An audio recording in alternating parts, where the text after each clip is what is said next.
Yeah.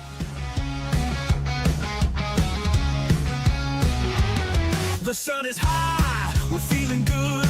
In Miami where the spirit's understood. With Bobby FinsTalk leading the crew. We're gonna show you what these Dolphins do. Fans up high, the crowd's roaring loud. In the city with the blue and aqua proud. FinsTalk's here with the play-by-play. We're getting ready, it's game day. Are you ready for some football? Miami Dolphins standing tall. Are you ready for some football? Showtime at the Hard Rock, y'all. From the tailgate to the field of green with the best fans you ever seen. Bobby's got the scoop, hot off the press. In Miami, we roar to impress. Play your stats and pregame chat. Good morning, Miami Dolphins family. Welcome to the FinsTalk Pregame Show here on FTSN. I'm Bobby FinsTalk, joined by the traveling Finstanza and Fin Sammy, who just dropping in. See if he could hear us. Good morning, Sammy. How are you, my man? Morning. What a great morning for the camera not to work, right? We're rolling, baby. How you doing, guys? Doing good, my man. Evan, you're traveling, my brother. Where are you going? I'm going to New York City, so I'm stopping in upstate New York to break the day in half, spend a little time there. There's actually a merch store there that actually has really good dolphin stuff, ironically, in upstate New York. So I'll probably maybe buy one or two things there, even though I've been committed. But I remember I said if they didn't fire McDaniel that I wouldn't buy anything. Well, they've got rid of Tua. They're getting rid of Tua, so that's half the. They're halfway there, so it That- gives you some leeway to go get something. Okay, You're cheating yourself. Come on, you're cheating. It's like you're doing a diet. Like, yeah, but it's a little bit, It's a little bit. If there's a Devon Aitchen jersey, you can go get it. Go get that Aitchen. I appreciate that. You deserve. We go through so much that you deserve it. And just Thank you. I appreciate it. Good to see you, Sammy. Good to see you too, my brother. Thanks for restreaming. At least one of you restreamed the podcast last night. I appreciate you. Bobby knows I always do. I restream everything. I did it when the show was live. I'm just giving you crap. All good. I know. I got it started. I created the episode. I did half the work. No, everyone, thank you all for tuning in. It is game day, and it is officially Ewers time. Quinn Ewers, the 7th round rookie. I think we should all say that and add perspective there. 7th round pick, but the rookie quarterback getting the start today. Officially the end. Do we know if it's the start of the Ewers era? We don't know that, but we do know, I think we could positively say it is the end of the Tua era in Miami for the Miami Dolphins. A lot of reports coming out, conflicting reports this morning, Sammy and Evan. We've debated this very early on in regards of what would be a smart move for Miami. What should Miami do? How should they address this situation if they were to move on from Tua, which more than likely they will, one sense as a starter, the other sense as a player. Let's say Ian Rappaport today was talking about the avenue of Miami going in regards of replacing Tua as the starter, keeping Tua like a Kirk Cousins as one of the most expensive backup to whomever they have to replace him. That would be saving the money, not going into the cap hell, whatever. Where Adam Schefter reports, music to Evan's ears, is to know that Miami plans to completely drop off from Tua. We've heard a trade this week. We heard that Miami's looking possibly to trade. And then Schefter basically reporting, I believe, I don't have it in front of me now, but what I saw this morning, Miami just wants to move on from him. They could dump him before 2026, probably as a post June 1st cut, which that would allow Miami to spread the penalty 2 seasons, 60-something million the first year, 30-some-odd million the year after. So before getting before we get to Finstanza there, who I want to focus on the road, as he drives his beautiful family to upstate New York. Sammy, I'll get to you, man. Your just reaction to those reports as now, it's become apparent that this is not just we want to see what we have in Quinn Ewers. It's not about what Miami wants to see in Quinn Ewers. This is about that we're done with Tua. That's the messaging that's coming out of Miami right now. So what is your reaction to these reports? And have you softened your stance, your anti-stance on just cutting Tua? I made a statement this week that the time is now. They once they did what they do, they cannot undo what they have done. They have to find a way to move on. Do I agree with it? Do I think that money wise it's difficult, and that's one of the reasons I thought they would not do it. My stance on that. I think is probably a mistake to do it all at once.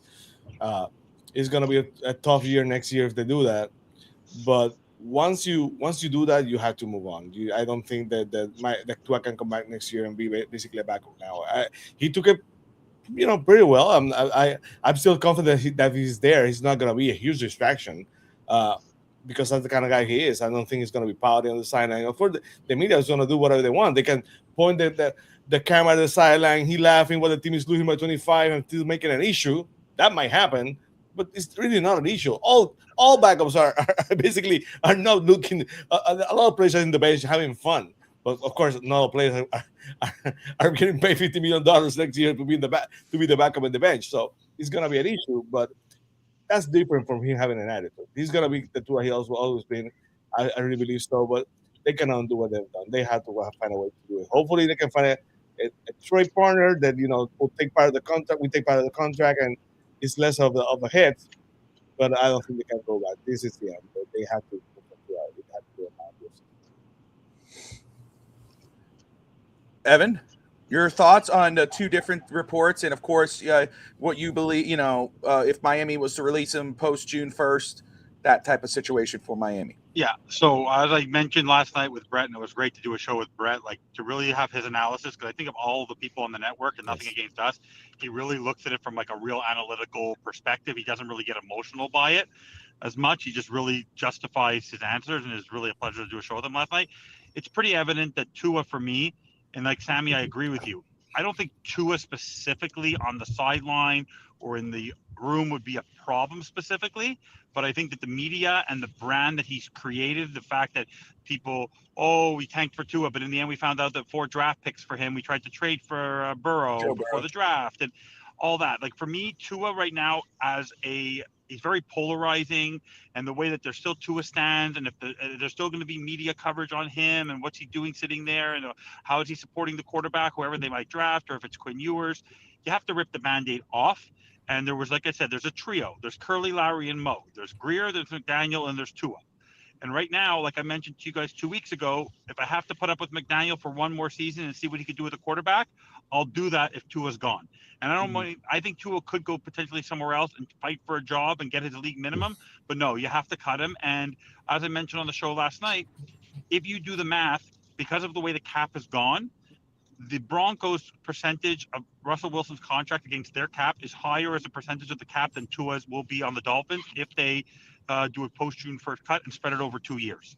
So for me, it's pretty evident that if you would have made him the backup, maybe. But the fact that he's the emergency quarterback, the fact that Zach Wilson is not even being put in there, you need to see what you have at quarterback. And if you keep him on the roster, there's always a chance that he can get back in, and you're starting the controversy again.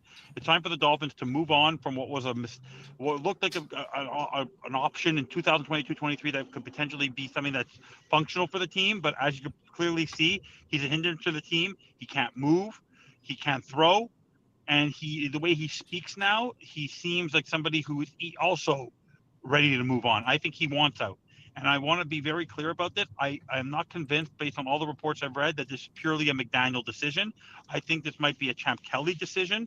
I think this might be a Brandon Short decision. I think they all got in a room, McDaniel, Ross, Garfunkel, a group of 5 of them, and they all got involved, and they go, this is what our quarterback is. We have to see what we have. We can't continue like this. We have to see what we have, or what our options are. And you can't let Tua continue to be the quarterback for the rest of the season, and then we leave Ewers sitting there, and we don't know what we have in him. Are we going to go draft a quarterback? Do we have to go trade for another quarterback? What are our options? So I actually think this was not just a McDaniel decision. If this was purely a McDaniel decision, Tua would be the starter today. I do not think he had the ability to unilaterally make the decision to have Tua benched. This had to have come from up top. It just didn't come from him.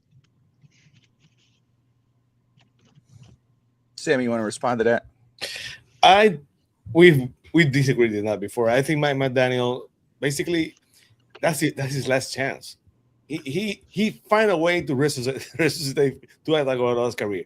If Quinn Ewers looks like a great quarterback, good quarterback, like not a 7th-round pick during the next 3 weeks, that goes into a resume. Not only for the Dolphins, for any other team that's looking at as I see Mike McDaniel.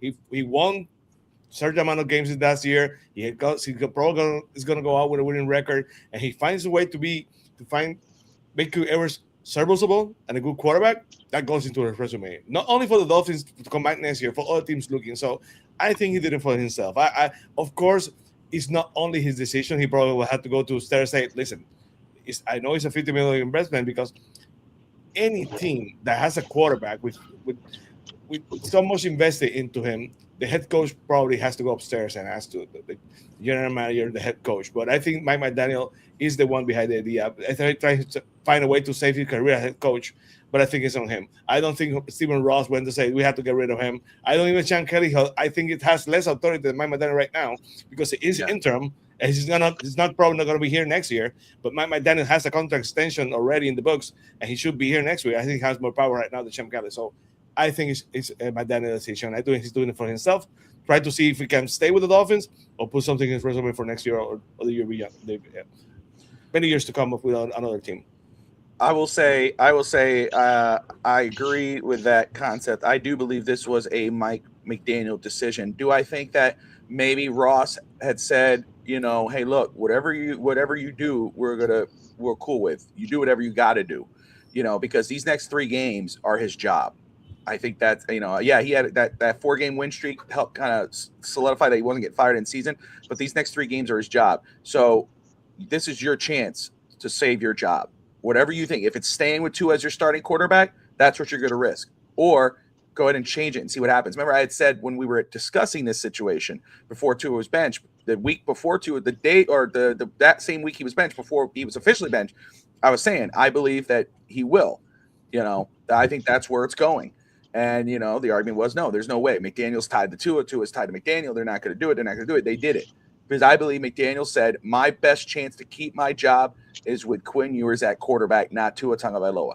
I mean, he skipped over Zach Wilson. So I do believe this was a Mike McDaniel decision. Obviously, I think he already had the blessing of the owner to do so. So if this is his best chance, if he would have stuck with Tua and they would have lost these last 3 games, Tua struggling and everything, they would have been like, hey, it's not on Tua. You decided to keep Tua. We're already moving on from Tua. I think that was already decided a while ago. But if you were to read between the tea leaves during the season, what McDaniel was saying about Tua, what McDaniel said after benching Tua, these two are not on good terms. This is not the same McDaniel-Tua relationship, Evan, that, you infamously, whatever you want to call, was saying they were sleeping buddies, drinking hot cocoa by the fire in Doral or whatever, it's not the same. These two are, it's obvious that these two are, what is sleeping on the couch and sleeping on, they're separate. So I believe this was a McDaniel decision. I think, and if McDaniel for sure is staying, and that is not really the case right now, even though it looks like he's favored, they want him to stay. Stephen Ross wants him to stay and give him a chance with another quarterback. But if he does end up staying, I think, yes, the scenario that Evan brought up early on, where Miami pulls a Russell Wilson with the Broncos, is in play. And I think that especially, but if it's another coach, then I think it's where it's like, hey, Kirk Cousins, back up for 1 year and then move on. But Evan, you wanted to say something while I was talking. I'm sorry. No. For me, the whole situation with Tua Tagovailoa is Mike McDaniel. Yes, he needs to see what Quinn Ewers has, but the fact that they even jumped over Zach Wilson, that means you have all of your quarterback money invested. Yes, he had to get Ross's blessing. I don't think he unilaterally could have made that decision. And I also wanted to ask you both a question. Even though McDaniel says he didn't see it, which obviously I think is a bold-faced lie, what role do you think played in the images of Tua laughing on the sideline with 2:45 left, and the fact that while everybody else was sulking and pissed off in the locker room, Tua's laughing it up with Jalen Ramsey on the field? Like, this is a guy where I don't think he's aware of the consequences of what he says. He's done it all season, and Sammy, you were right. The man does not know how to lie. The man is just true to himself. The problem is he's his own worst enemy. And I don't know what role his concussions. I don't know what role his mindset is. I don't know if it's his bravado. I don't know if it's his cockiness about the fact that he has generational wealth and maybe the brand that he's built up with his father and his family, and he doesn't really care about winning. But I don't know about you guys. I get upset if I play. I'm sure you do this too, Bobby. Your kid Tristan plays basketball, or my son Zach plays hockey, and they lose a game and they get upset and they're crying and they're pissed off in the locker room. Tua was laughing and he was eliminated from the playoffs. He was laughing. So I want to say, first off, I think it was icing on the cake, if that makes sense. It was like the final thing for the cherry on top. The cherry on top, because this was kind of evident all season long. There were, what he said post game, his reactions. When you look on the sideline and you're down, and he's giggling on the sideline, and we all kind of critique it, Evan, to the nth degree. Like, did you see him? Are you watching him? Like, early on, Evan caught that this season, was like, look what he's doing when we're losing. Now to the point where, hey, the playoffs are on the line. You got 2 minutes remaining. It's 15, whatever the score was at that point. You were going to lose 28-15, whatever it was. And he's having a grand old time. And I don't care what the context of the situation was. I don't care if Aaron Brewer cracked the joke. You are supposedly the captain of this football team. You are supposedly a franchise quarterback. You supposedly say you care about winning. You care about this job. I'll tell you what. Tua is a liar because he has said that. He did lie. He lied about caring. He lied about wanting to get this team to win because he doesn't care. He cares about getting paid and getting playing and getting out there. He wants to be the starter, but he doesn't want to deal with the consequences. Now the consequences are here. He didn't do enough. And when you don't do enough and you play like that, the next best thing was get on the sideline going, hey, this is on me. Hey, guys, we got to do better, and manage the game. Not giggling in the sideline. And after the game, in front of the national media, in front of the world, in front of the Dolphin fans who are going to have to watch another season without the playoffs, without a playoff win, you just got eliminated, and you're giggling with Jalen Ramsey, who was talking trash about you during the game. Even if he wasn't. And remember, Bobby. Do that back behind the scenes. It's whatever. I understand it. But at least show that you care. He doesn't. Go ahead. By the way, guys, you do realize that I have more than icing on the cake. Jalen Ramsey wanted a trade. Do you remember why? He had beef with McDaniel. Yeah. Him and Mike McDaniel were at war. He could not play for Mike McDaniel anymore. And now your quarterback is having a laugh with him on the sideline, after the game on the field, instead of coming to console his team. What kind of captain does that? We got to give credit to Jordan Brooks. Jordan Brooks is slightly injured. He's playing today. He wants to be an all-pro. He wants to be a Pro Bowler, leading the league in tackles. Zach Sealer's come on a little bit. And it's funny that the defensive players are showing up and leading their defense as best as they can. But our quarterback, the leader of the team, is looking like that. You see the quarterbacks last night, even as bad as Jalen Hurts has been this season, he's showing up. Caleb Williams didn't give up last night. Sammy, I mentioned this, you weren't there yet. I said this to Bobby before. Last night, with less than 3 minutes left, I have some very good friends, 2 or 3 of them that are big Bears fans. They don't have a chance. They're down 10 with under 3 minutes left. Did they give up? Last week, 8 minutes left. No hurry up, no rush. Tua doesn't care. Tua can't run the hurry up. The game is over. That's the difference on this mindset of this team, and it's all because of the quarterback. The quarterback does not have the fire in the belly to try to win football games anymore. I don't think he cares about winning. He just doesn't care. He does not show that he cares, and that's what matters most. Sammy, go ahead, brother. When you say the cherry on top, I truly believe that there's things that are going to come out. I think that while we saw him, laughing at the bench and stuff, I think more things are going to come out. I think Tua has been way off this year, out of character for what was expected of him. I think that's something that's the tip of the iceberg. I think that there more things are going to come, and if he starts to become a problem for the Dolphins, you're going to see that the team is going to leak it. Or McDaniel maybe has not done it yet, but if things come to shove and he has to basically save his job, and he has to basically throw Tua under the bus, deservedly so. If it's the case, it's going to happen. I think that what we saw on the sideline, what we saw in the press conference, how many conference we said that, why is he saying things like that, always putting the foot on his mouth and not protecting himself? The things on the bench has been, every single year, but this year has been worse. So I think we only see some things that have we're capable of seeing, but I think that something's gonna come out too. I'm not gonna use the word Adrian uses. I'm not gonna make fun of Tua like that today, but I think that there's some problems that we're not we don't know, and it's only gonna get worse for Tua. I think that is serious.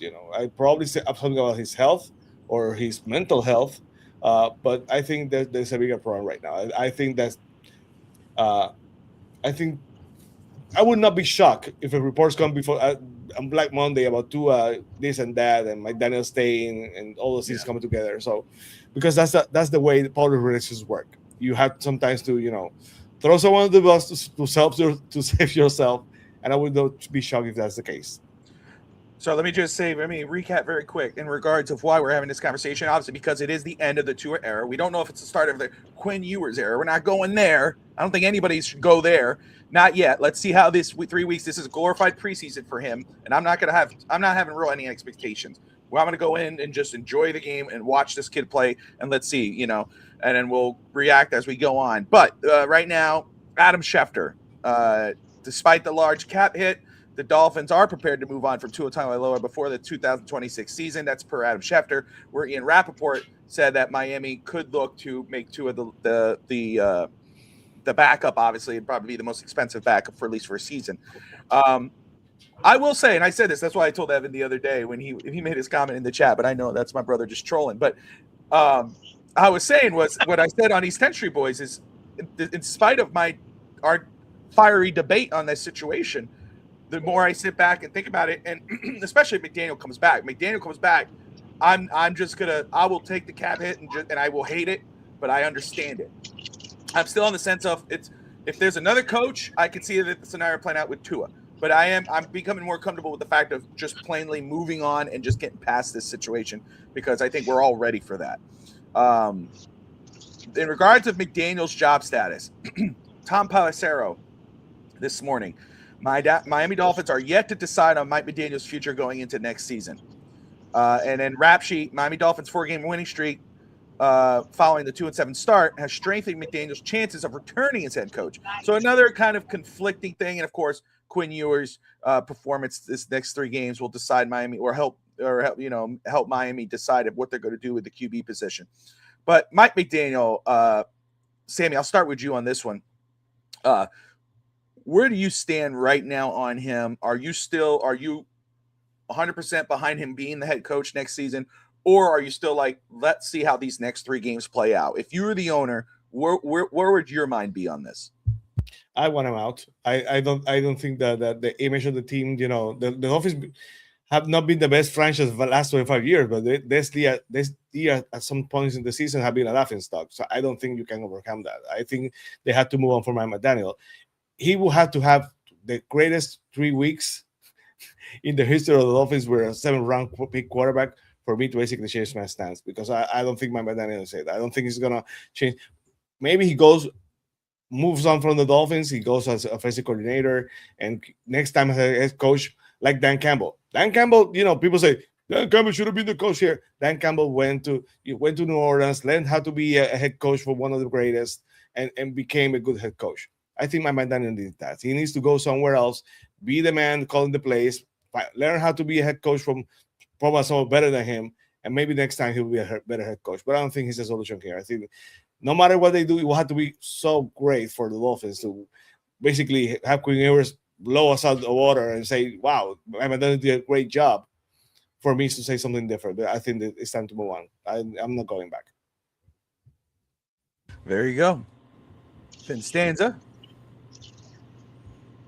The problem we've had with the Dolphins for so many years, and I think we all agree, we just want a Super Bowl, we want consistent winning. You and I have had the conversation, Bobby, where I just, like you said, I want a Super Bowl, I want to bang pots in Miami. Like, we want that.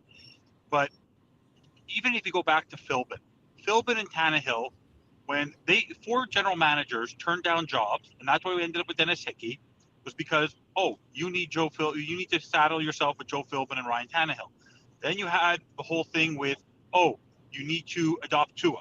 You need to adopt Boyer. If Stephen Ross is loyal, that's a good thing. but it's also a weakness. And the fact of the matter is that you need to bring in people who have the ability to reset the franchise. And I don't believe in tanking. I do not believe the tank will not work. And as the Broncos did it, you can turn this around pretty quickly in a lot of different places. Look at the Chicago Bears. The Chicago Bears bounced around with firing a coach and firing a GM. And in the end, finally, they actually kept the GM, but they found the right coach who was able to develop. Caleb Williams this year. Good running attack, good defense.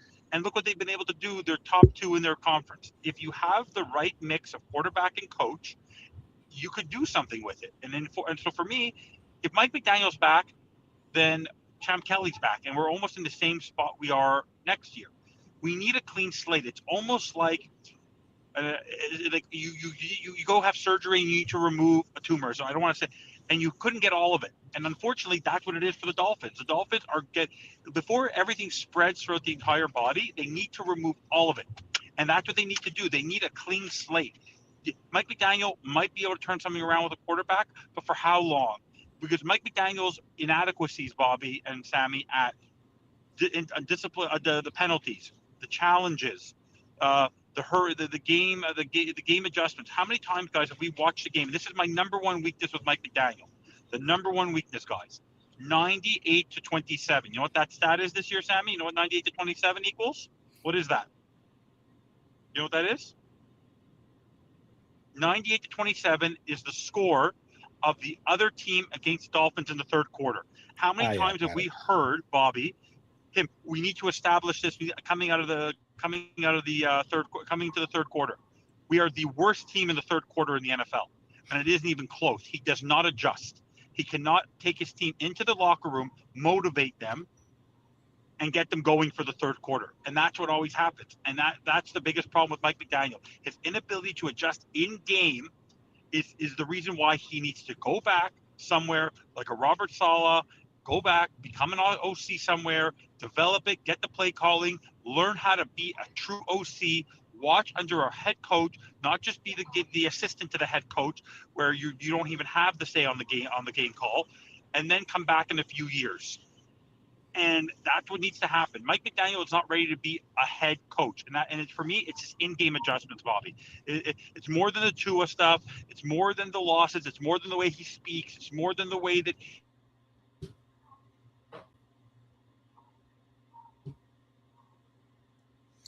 Oh, you're muted, Evan. You're muted. I wonder what happened there. Oh, can't hear Evan right now. It's he's getting closer to that border. You know, they're monitoring, I think, make sure who's coming in. So he's probably praising Mike McDaniel. He changed his standings. He released Mike to come back, and that's basically it. the phone is shocked. He's We'll wait on him to fix that. We'll know when we hear him come in, and we'll let him know as soon as he adjusts that. That's what happens when you're live, and of course, he's traveling with the family, which we're so grateful that he's able to pop in here and do this. It's probably the Bluetooth, Evan. Check the Bluetooth. Probably the Bluetooth, yeah. Do you have it on the radio, Evan? Can't hear us, Evan? Maybe not. There you go. Yeah, oh, damn. All right, kind of cool. Appreciate you too, bro. Could have just looked at your face the whole time. But you know what? I'll tell you this. I'm with you 100%. I think what we have to remember, like, yes, with if these next 3 games with Quinn Ewers is good, I mean, plays well, and the Dolphins look like this was a wake up call, because even when they fired Chris Greer, it looked like, hey, that was kind of like a little bit of a wake up call. The team looked like they were responding to that. Maybe the same kind of goes for Tua Tagovailoa, and maybe it's enough for them to go, hey, wait, maybe Tua was the issue. Maybe now the team kind of gets back, because you were saying it's true. If you're watching this guy and you're watching his reaction to certain things, and it's like, man, and like I was saying, this is not just a few weeks. This has been all season where something's been up with Tua, and obviously their relationship's not the same.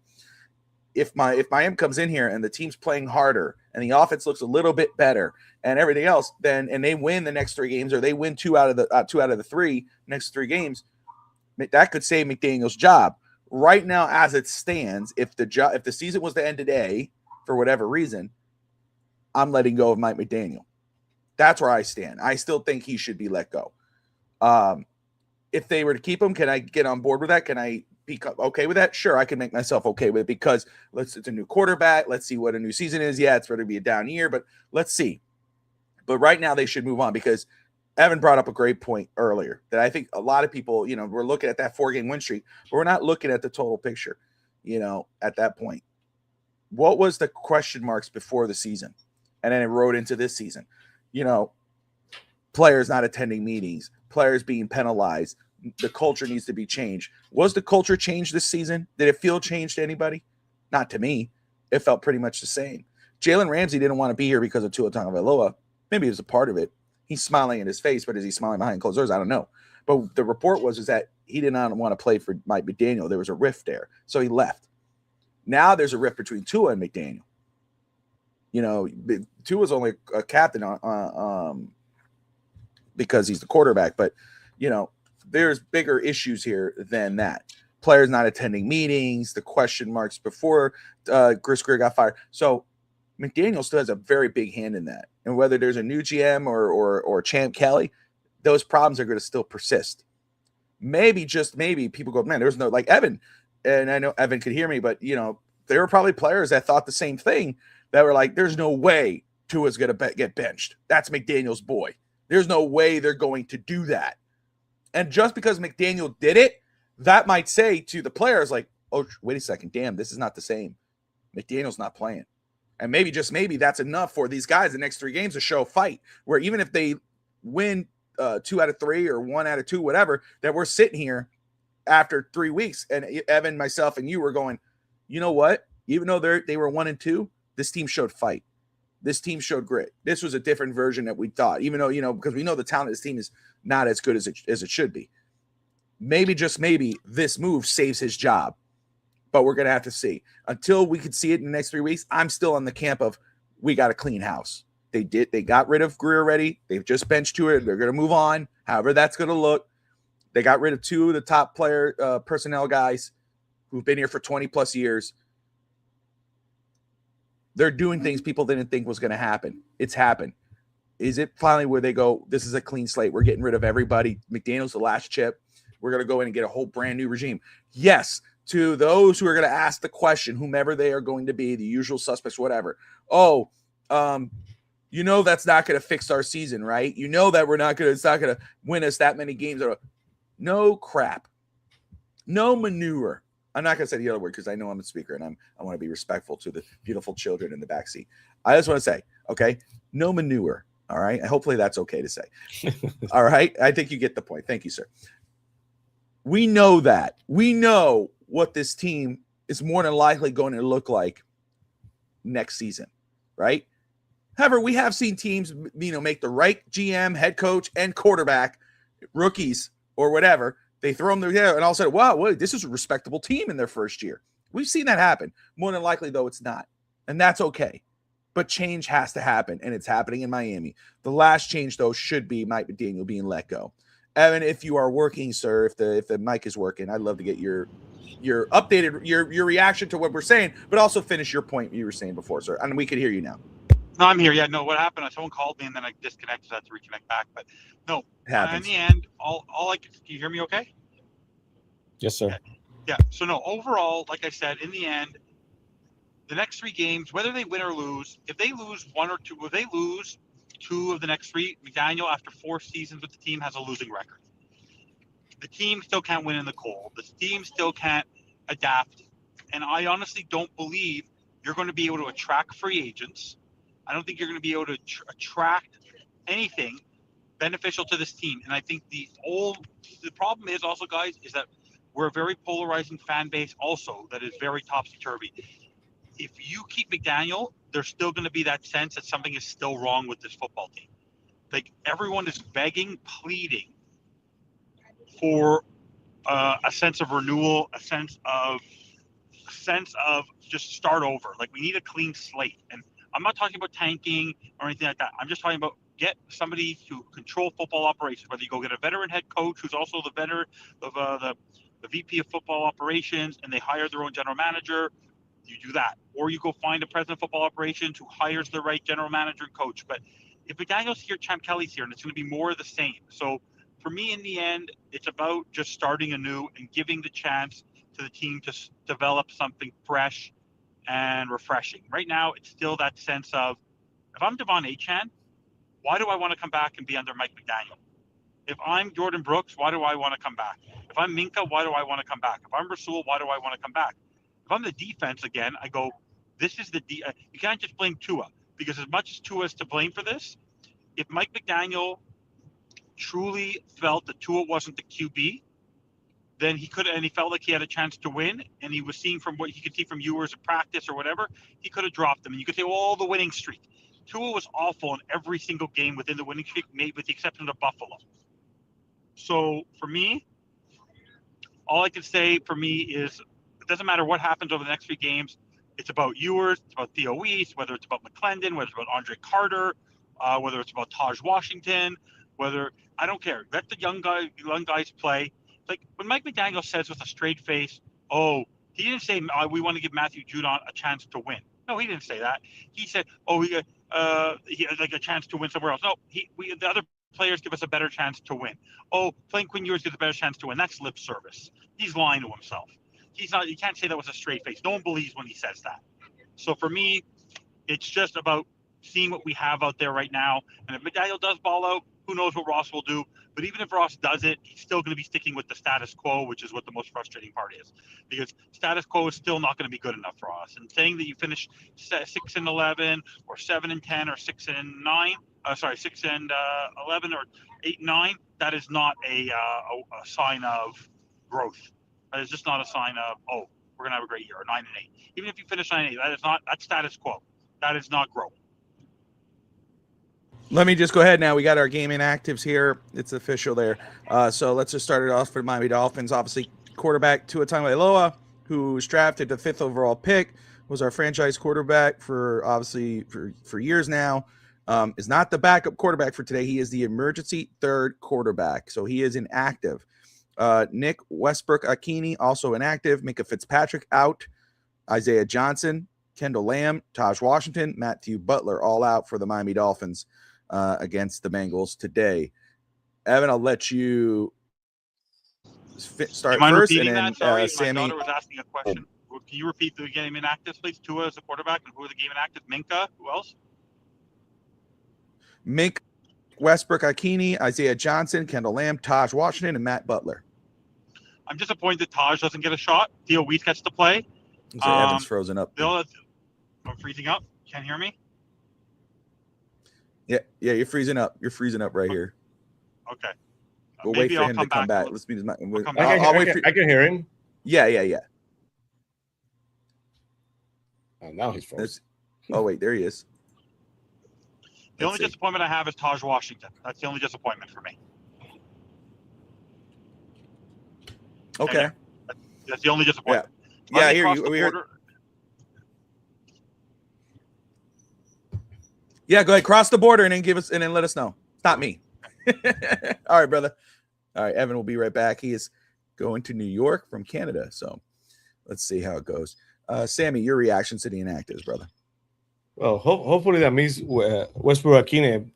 I thought that Westbrook, with Akini, with Tua gone, who basically Tua never showed any trust in him, maybe had a bigger role. But the fact that they demoted him to inactive, that's an eye riser for me. That's for me surprising. Other than that, Kendall Lamb has not been all season, so and Tua, we already know, so not surprising. But Westbrook-Akini out, I would expect with Tua out, he would have a better chance to have a more prominent role. For me, that's the only surprise. Barry Jackson actually has a reasoning for this. He says sitting Westbrook-Akini today, he's inactive, is smart. Per source with direct knowledge, there was never a firm cutoff point for Westbrook snaps to ensure Fins a 4th round pick, because playing time of others on other teams impacts this as a complex formula. This should help, and you get to look at Reese potentially as well. Potential win-win for Miami. Dolphins could also be helped by Deshaun Hand playing a good deal for Chargers next few games. He has played he has played 338 defensive snaps, but not exact cutoff numbers exist. So, okay. Will make sense. There you go. Let's see here. I want to see in regards of, let's see here. Ian Rappaport, overcoming nearly $130 million in dead salary cap money over the last 2 years. Sean Payton has led the Broncos to the playoffs for the second consecutive season. We're the headrest mantra. This can be done. Dolphins will likely try it next. That's Joe Schad. I'm trying to see here. Quinn Ewers, Travis Ringfield tweeting out right now. Quinn Ewers is going through the pregame visualization ritual Dolphins QBs typically run through ahead of kickoff. Tua Tagovailoa has a play sheet alongside Quinn, talking him through it. That's a good sign. That's really cool. That's what I expect. So that's good. That's a good look for him. And that's what you want. That's what you want. And that's one of my things too. Again, we will. Okay, I'm gonna hold off on this for a second. Adam Schefter with another tweet there. That's what I'm saying. Like if you got him as your if let's say you go into next season with your backup, that will be also the addition now. The addition for Tua. That obviously Tua wants to be a starter, and obviously he prefers probably be released or traded if he's not going to start. But if a new coach comes in here and says, "Look, I'm not going to give you the job, but I'll let you compete. You're going to compete with whoever we bring in, and whether that's with Quinn Ewers and you, Quinn Ewers, you and someone else, whatever." But if he does say that and he ends up being the backup, that's what you want from him, because despite how he played on the field, despite what he is right now as a quarterback, he still offers very good insight to the next guy as a starter. When you struggle, when you succeed, when the game is on the line, hey man, I did this. This was my fuck up. Don't do that. You know what I mean? That is great for a young quarterback if you go the rookie route, or another veteran quarterback that you go, hey man, let me get your opinion on this. What if you saw that when Ryan Fitzpatrick was here, how he helped Tua? When Tua was like, man, I was just afraid. It was a thing back then. I forgot what game it was, but when Tua was coming off the field, and Tua was like, I saw this play, but I didn't know if I want to go there. And Fitzpatrick was like, hey man, that's the time you just have to sling it. Just go out there. He goes, yeah, just, and that's what he did. So that could help, you know. So that's cool to see right there. I just want to bring that up. Schefter, in regards of Tyreek Hill, if the Dolphins released Tyreek Hill before June 1st, they would save $23.65 million against their cap. If they designated him as a post June 1st cut, they would save $36 million in 2026. Either way, moving on from Hill could help pave the way for Miami to move on from Tua Tagovailoa. So that's something to watch for sure. And our good friend George of the Fins Faithful podcast, loving the decision, finally making smart decisions, he says, by sitting Nick Westbrook-Ikini today. And Jordan Brooks is active, which is great. For those who will, immediately after the game, don't forget, just a small plug for our friend George. After the game, you want some immediate post-game reaction. You want to talk Quinn Ewers' first start, to his facial expressions on the sideline, as our brother Evan will bring up, all of the above. Win, lose, or draw. Immediately after game, tune into the Fins Faithful podcast. What a great cast and crew there immediately after the game to react live. And then, of course, FTSN, 8 p.m. Eastern time. Sammy, Finstanza, and probably a couple other people. I'm going to try to come in because I will be with my daughter at church. I may come in church. I'm going to be like in a little chapel. Hey guys, how you doing? Yeah, Dolphins suck. Oh, it's great. Okay. Bless some holy water. Get out of here. No, but anyway, so it should be very interesting. Let's go around the league. Evan is currently, we'll get his reactions to what we were just reading, but let's go around the league and predict some games here while Evan is crossing. Give me a second while I look for mine, because take your time. Take your time. As he does that, I'll just say, of course, what a game for the Rams and the Seahawks. I had the Rams in that game, but they lost 37-38 to the Seahawks. What that division always has been so damn strong, so damn tough. You know, you can never. It doesn't matter how bad a team can be. He's right on cue. I know he loves Pick'em, so we'll bring him back in here. But you know, the NFC West is such a great division. I mean, again, you could have a terrible season and that team is gonna beat the best one. Let's see. So the Seahawks beat the Rams. So I was wrong on that one. And then the Eagles. I was right. The Eagles beat the Commanders. I was right on that. Yep. And then the Bears beat the Packers, which shout out to the Bears. Again, horrible. They get a new coach and they've turned it around. And shout out to Ben Johnson, who, again, I had question marks on him. Obviously, he was one of the hottest coordinators out there that people wanted, one of the biggest names out there. And I'm like, I don't know, man. Maybe I'm just because I'm so, what's that called when you're traumatized? I'm traumatized by these gurus on offense. They're like, they're gonna suck, they're gonna be bad. And he's done really well for himself, so really good for him. All right, so let's go ahead. We'll start off first. Buffalo Bills 10-4, 3-11. Cleveland Browns. I do not see any kind of upset here. This is the Buffalo Bills game to win. Do you guys both agree? Yes. There's no way the Bills lose that game. I know the defense of the Browns is a good defense for sure, but no, the Bills, every game from now on is a playoff game for the Bills. They have to find a way to. And I just want to say to Evan, before Evan jumps in, if he's still there. Now he looks like he's frozen. I don't see the clouds moving or nothing. So we may have lost him. Maybe he hears us. But I just want to say, Josh Allen, Buffalo Bills, it's like I can't stand that team. I can't stand Josh Allen as the Bills quarterback. But every time, like I'm on TikTok, I'm on doing something, and I see he's there with kids and everything's going to hospitals, and the kids are like, "We love you, Josh." I'm like, fuck this guy. I was like, you talking the heartstrings. I see these kids, like, I don't play with kids. I volunteer at St. Jude. That's the difference about having a good PR firm after behind you. Like, man, he's getting commercials. Doing. He's doing the charity stuff, and that doesn't happen in an empty base. That he has a team behind him that puts him in position for him to. I'm not saying he's a hypocrite by any means, but that's part of the deal. You have to look good as a leader of your team in the community, and then the commercials come. There are a lot of commercials in Buffalo with Josh Allen there, so he's the leader. He's basically everywhere in the media over there. So that's part of it. So you have to do that kind of stuff to do it. I'm not saying he's not sincere, but that's the difference of having a good team behind you, trying to make you look good, doing what you have to do for you to be the face of a franchise, and Tua basically every single week put the foot in his mouth, and nobody told he was being a goof. So I say, Caleb Williams is having himself a very good year, and again with Ben Johnson, you're absolutely right. Dolphins dialogue, you're right, man. They've done very good for themselves, and hope maybe we'll see some really cool seasons ahead for those guys. But again, like you said, great PR team, but kudos to Josh Allen for the work he does off the field for the kids and what he does too. And congratulations on the pregnancy. For sure. Yes. Chargers 10-4 taking on the 6-7 Cowboys. Sammy, can you see an upset here? Can you see the Cowboys actually winning this game? I don't know. I don't think so. But right now I have the Cowboys. Because just the fact that, I had to take some chances. I'm not in the standings, but I would have taken my chance in the pick and league. I would finish in top 10 if he's not playing. So I have the Cowboys, but I still the Chargers are for sure playing better. They should go to Dallas and should win. I do have the Chargers winning this game. I don't want to take a risk here because the Cowboys have screwed me a couple times, and I'm trying to get the ring. Me too. I want the ring. I'm not gonna lie to you.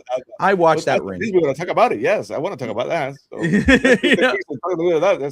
that's really getting hot. It's getting there, bro. It's getting there. I'm like every day. I'm in third. I'm there. Anyway, so I don't want to risk it. Screw the Cowboys. I'll risk it for something else, but I won't do that. And you have to risk it. I'll just say there's some games that you go, you don't know. You know what? We got to pick the other team because if you're especially as close as we are right now in this pick'em league, if you go and pick the same picks everybody's gonna pick, you're never gonna move ahead.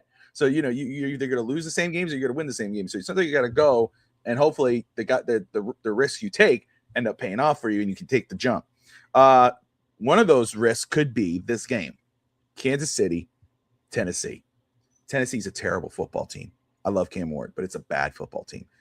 Kansas City just lost Patrick Mahomes for the season. Who's their backup? It's not Chad Henne anymore, is it? I don't know who their backup is. No, I think he retired. Chad Henne retired, right? So, but I'm going to tell you, I'm still going to roll with Kansas City here. This could be a risk pick. Or you're like, I'm going to go with Tennessee, and hopefully it pays off for you. But I can't do that. That's another team I'm not going to, put my trust in to win me the ring. So I'm going to go Kansas City here. Sammy, where are you rolling on this one? I have the Chiefs just because Andy Reid quietly, his Chelsea does show us record, so every win means something for Andy Reid. So I think he wants to win this game. And I think the Chiefs will. Okay, let's see if we get Evan's quick picks here. Evan, how you doing, brother? You there? I'm good. Yeah, you hit the Adirondack. I hit the area where there's a lot of No worries, bro. No worries. I'm going to give you these 3 quick ones here, and then we'll go fast back. We'll go back into the other one. So, Buffalo, Cleveland, Buffalo, Chargers, Cowboys, Chargers, because Cowboys are out. Chiefs, Titans. For me, it's enough. It's not enough that the Titans can do. I think just even without Patrick Mahomes, the Chiefs will still win. There you go. All right, now we're caught up here. So the New York Jets 3-11 taking on the New Orleans Saints 4-10. Evan, who do you got here? Which game? Sorry, No, you're good. Jets. My daughter was talking. No, you're okay. Jets, Saints. Jets. Ooh, okay. All right, Sammy. The Saints have been playing better ever since the second half of the Dolphins game, but I have to pick the Jets. I think the Jets win today. I'm going to go with the Saints here. I think because of what you just said, they've been having a better season since the Dolphins game. Tyler Shuck, what he's been doing. I know a lot of people are saying, "Oh, they could trade up and draft Mendoza or whatever." I'm going to roll with the Saints here. I think they like what they got going on there. Good little turnaround there, even though they're still terrible in regards to their record. I think they got the win. They got the Vikings taking on the Giants. Giants are 2-12. Crazy talk, another Mendoza talk there with Colin Cowherd, who says, I think it was Colin Cowherd, who said they should trade Jackson Dart, draft Mendoza. We'll see. Minnesota 6-8, 2-12 Giants. Who do you got, Sammy?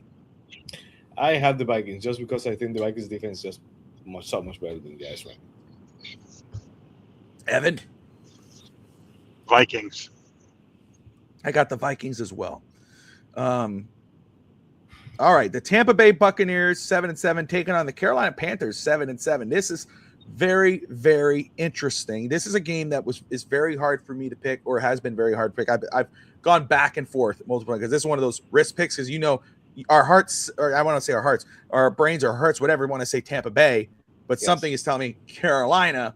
Exactly. Sammy, where are you leaning? I have it just like that. I think I was just about to check the weather to make sure, but I don't think Tampa Bay plays very well in December up the north line over than Florida. So I'm gonna say that it's not freezing cold by any means in Carolina, but I think they're gonna have problems. I think the Carolina wins today. Evan? The Buccaneers, Todd Bowles is on the hot seat, I think even more than Mike McDaniel at this point. That loss last week was one of the worst losses, I think, of the season. Tampa is supposed to win this season.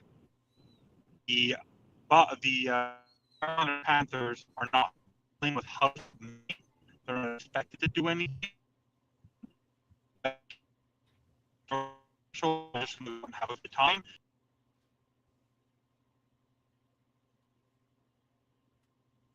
Bye, Evan. Oh, no. That sucks. Okay, let's see. Maybe. Did he jump back in? I think so. Evan, can you hear us?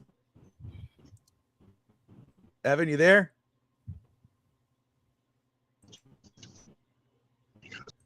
All right, we'll wait for him to fall back. I see him backstage. I'll see if he starts moving. He's frozen right now. Again, I canceled with Baker Mayfield. He's moving a little bit there. Let's see if we get him back in here very quick. Yeah, dart to the Dolphins head. Just what we need. Another concussed quarterback. Great. Thanks. Okay, his mic is muted, so we'll wait and see if he can come back here in a second. Evan is traveling for those who are just tuning in, so we appreciate him taking the time to do this, and he's dropped out again, so that's okay. We could see him. He probably couldn't see us, and he's trying to get back in here. We're laughing because we can see him coming in and out, but we'll wait. Trying to see any little movement before I drop him back in here to see if it's working. It's dark, so let's wait. All right, so very quick. Yeah, the internet doesn't want to hear his view, man. He's crossed into the United States, so the internet's not working out too good up there in the woods or wherever he's at. But this is really tough. But if you look at Carolina's wins in the last 5 games, they beat the Rams, they beat the Falcons. You look at the Tampa Bay losses that they've had. They've had some ugly losses to bad teams. So they also lost to the Saints. So I even though I want it, my brain is saying Tampa, it's Tampa. My heart says Carolina. I'm going to roll with Carolina. This is one of those risk picks that could probably drop me down to 10th or 8th or something in the damn close ass pick'em league. But I'm going to go with Carolina with this pick. Poor Evan. I know he's so pissed right now. It's like, don't worry, Evan. It's good, brother. We get you, man. Jacksonville 10-4, taking on the 12-2 Denver Broncos. Another tough pick here, Sammy. Where are you rolling on this one? I'm gonna pick the Broncos. The Broncos are playing basically for the number 1 seed. They're hyped. They're playing very good, very well in Denver. So the Mile effect always favors them. So always a great advantage in Denver. So I'm gonna pick the Broncos. Okay, I want to take a look at this because it's another one. Let's see. Okay. Both of these teams have had great years this season, great seasons. Both teams are on 5-game winning streaks. I've picked for the Broncos before, and they've disappointed me. I've picked against Jacksonville, and they've disappointed me. So today I am going to pick the Jacksonville Jaguars to play upset. They're going to be the spoiler today. Broncos are playing for the number 1 seed. Jaguars say not so fast. Finstanza is back. Evan, who do you got? Jacksonville or Denver, my man? Jacksonville. I think honestly, people are talking how the Broncos are doing so great. Bo Nix has struggled, and it's really on their defense. And the way that the offense is playing right now for Jacksonville, again, Jacksonville's, I think, playing a little bit with house money. And they are going, I think they'll upset they're going to upset the Broncos. There you go. And who do you got? Tampa Bay or Carolina? I'm sorry. I don't know if you said it. I mentioned, I think Todd Bowles is literally on his last life if they don't make the playoffs. And I think there's too much pressure there. It was the worst loss of the season for any team, the way they lost to New Orleans last week. So I think Carolina just has nothing to lose. And they have a more up-and-coming team that's just playing for, just no pressure on them. If they don't make the playoffs, at least they improve this year. So I got Carolina upsetting the Bucs. There you go. Okay, the Atlanta Falcons 5-9 taking on the 3-11 Arizona Cardinals. Kyler Murray benched. Evan, who do you got? As bad as they've played down to their competition, Arizona is just not a good team. And like I've told you guys many weeks, I will never take a team with a starting quarterback. His name is Jacoby Brissett, so I will take the Atlanta Falcons. I got the Falcons as well. Plus, I need Bijan to go for like 300 yards so I can win the semifinals on my fantasy pool. There you go. I got the Falcons. Sammy, who do you got? I had the Falcons just because I think Raheem Morris might be playing for his job, so I think he needs to win more than anything. So I had the Falcons. There you go. All right, you got the Pittsburgh Steelers 8-6 taking on the Detroit Lions at 8-6. Sammy, who do you got? I have the Lions, the home field advantage. I even though they pounded on the Dolphins, they have won how many 22 Monday night games in a row. So that doesn't say a lot about the team they really are. I don't have a lot of trust in the Steelers. I'm gonna go with the Lions. All right, there you go. All right, I got the Lions as well. Evan? Unlike the Miami Dolphins, who played the Steelers, they're actually going to balance the running game with the passing attack. They're going to have a quarterback who actually can make throws to their wide receivers. And they actually have a coach who is aggressive, but usually is better off being aggressive and actually knows what's going on in the course of a football game because he doesn't have a headset on looking at a play call sheet the whole time. So I got the Lions. There you go. And Fire Tomlin will be trending again. There you go. Got the 2-12 Raiders taking on the Houston Texans. I got the Texans. Any disagreements there, guys? No, good. No, Texans big. No. Big game here. New England Patriots 11-3 taking on the 7-7 Baltimore Ravens.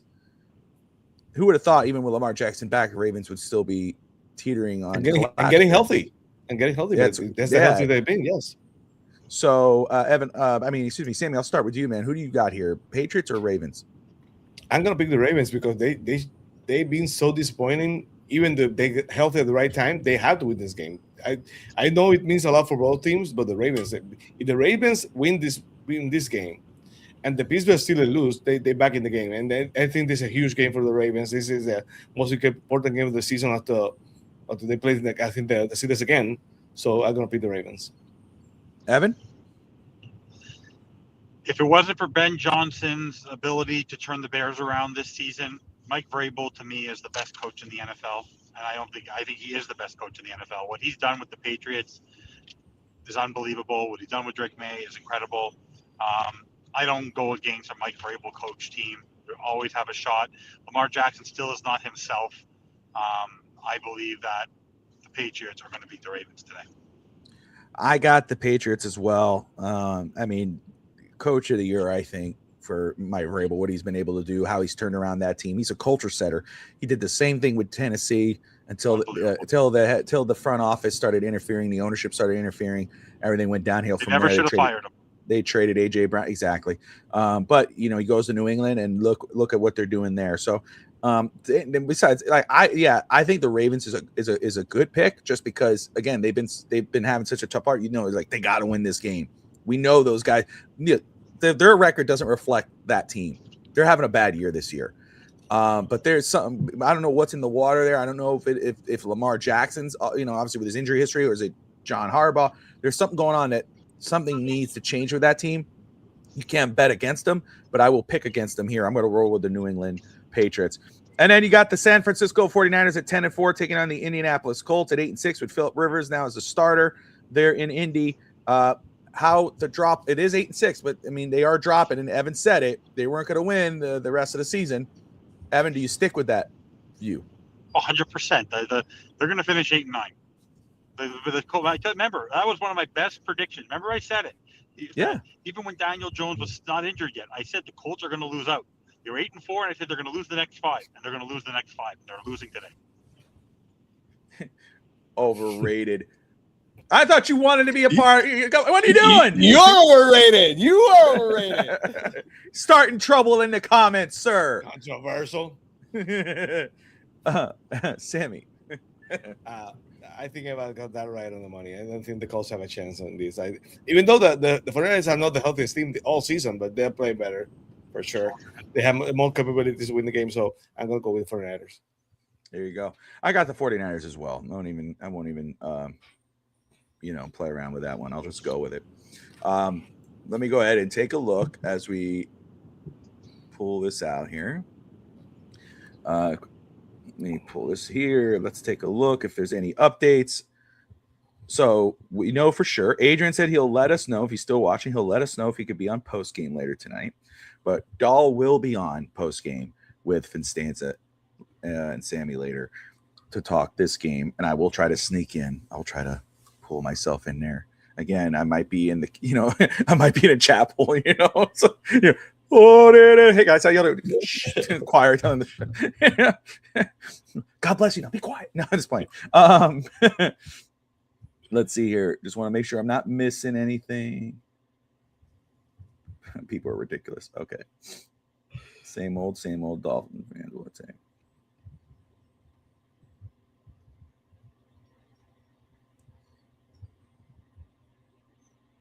So in regards of the Dolphins, again, in regards of the front office, very quick, and the head coach, the Dolphins are still undecided on general manager, what they're going to do there. They're obviously, I think, they're not settled on Champ Kelly right now. And I think that makes sense. They probably like him. They probably like his energy. And if McDaniel stays, they might get McDaniel's opinion on that. But I think that Miami's going to be obviously still cast a wide net and start interviewing guys after the season, especially now Tua is more than likely out the door. In regards of McDaniel, that's where the conflicting reports come in. One says that, hey, he's done enough that it strengthened his chances that he could return. Others are no, there's nothing decided yet. They're still waiting to see how it plays out. So we'll go from there. All right, Evan, since we got you good right now, I see the clouds are moving. You're moving clear. You look You look like $1 million in 4K. What are your Thank keys you. to victory for the Miami Dolphins today, sir? To be honest, I would like to obviously establish the run game, balance the attack. I really would like to see establish the play action, but I would like to see all three running backs involved on first and second down. Let Quinn Ewers adjust into the game, and from there, let Quinn Ewers feel the game a little bit. But this is the one game though. If they win the toss, let their defense establish the game against Burrow. I don't want to be taking the ball again.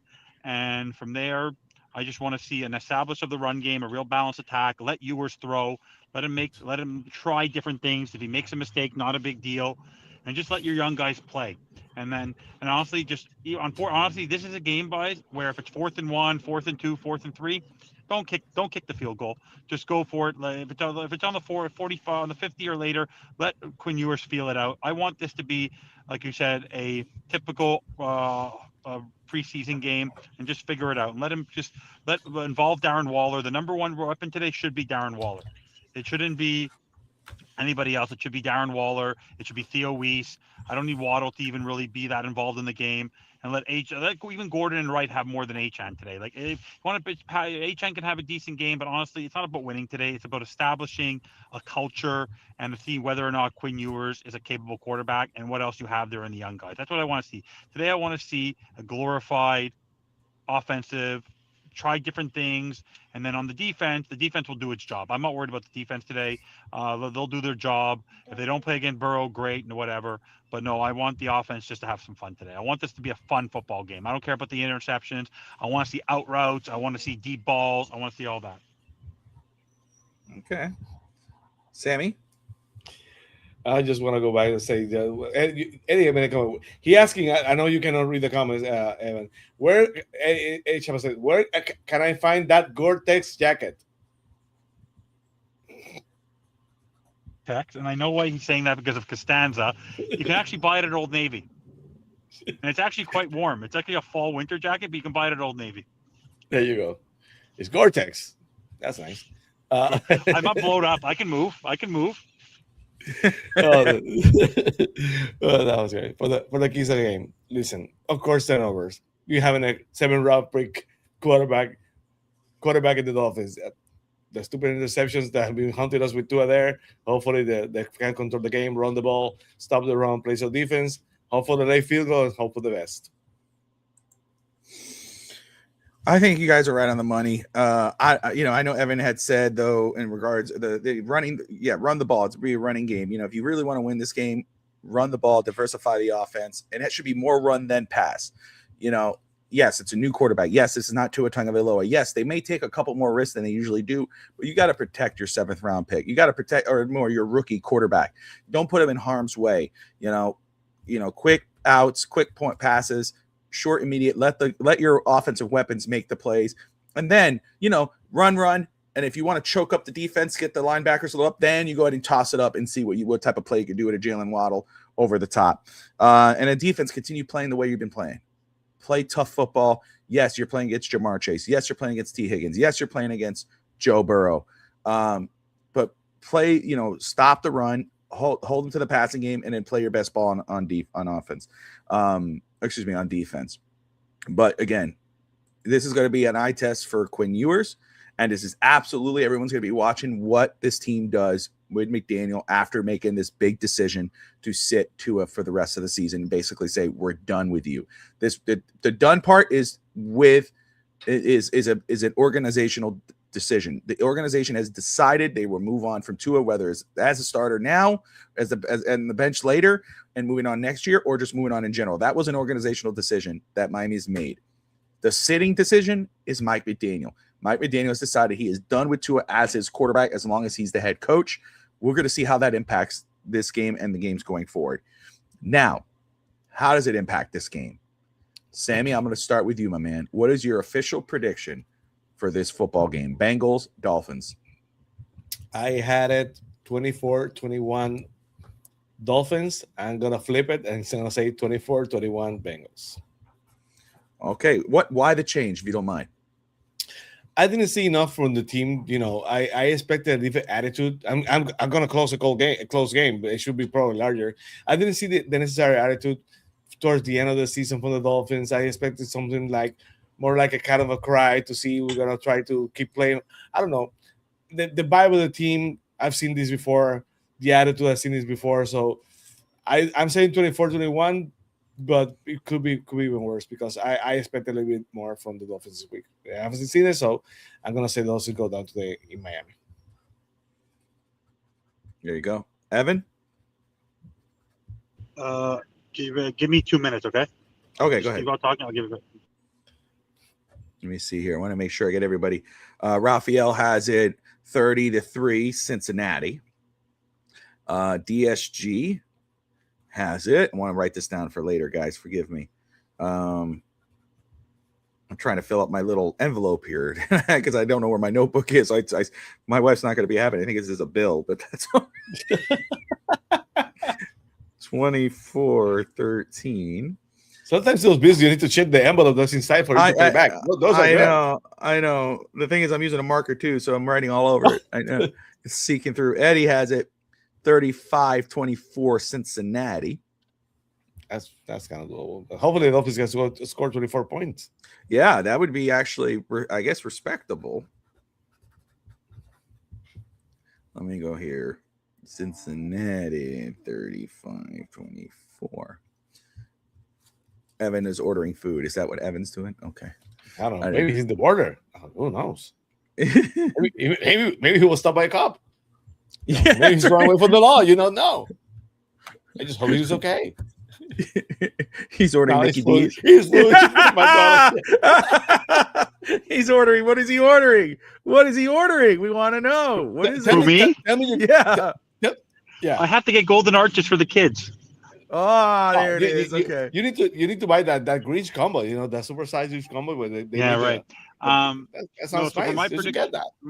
My prediction for the game is going to be 27-24 Dolphins. Wait, what? 27-24 Dolphins. Wow.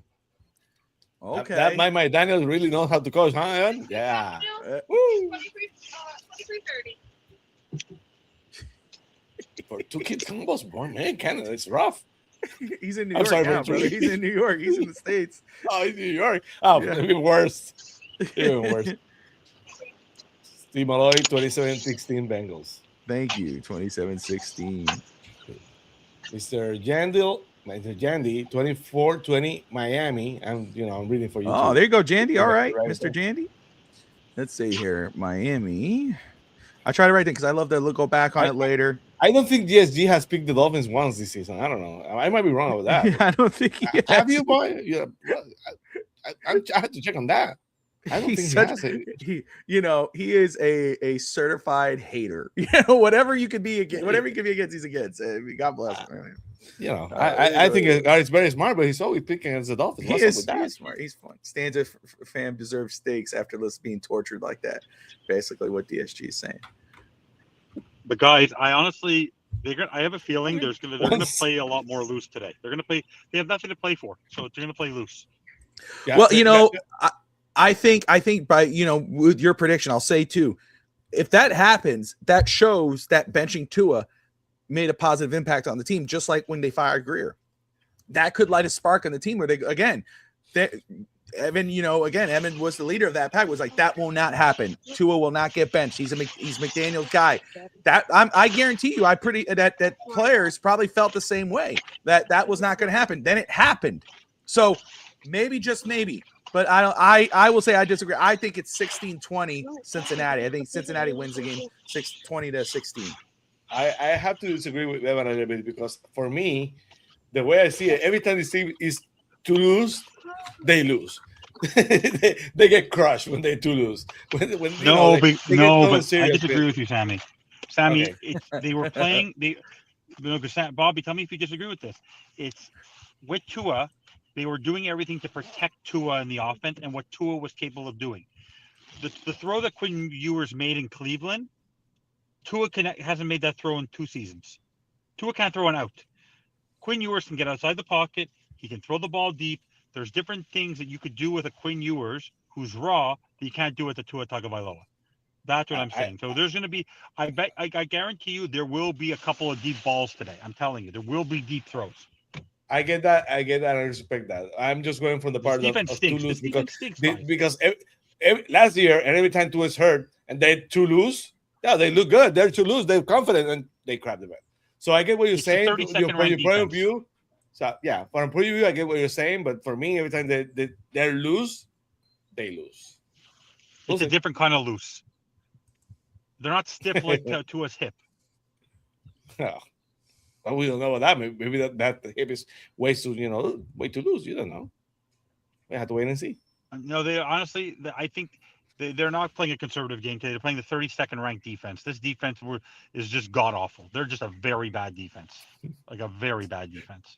Yeah, we have everyone. I know you can read the comments. We have a question about the fanny pack, the man bag, the ruck, the ruck fanny pack.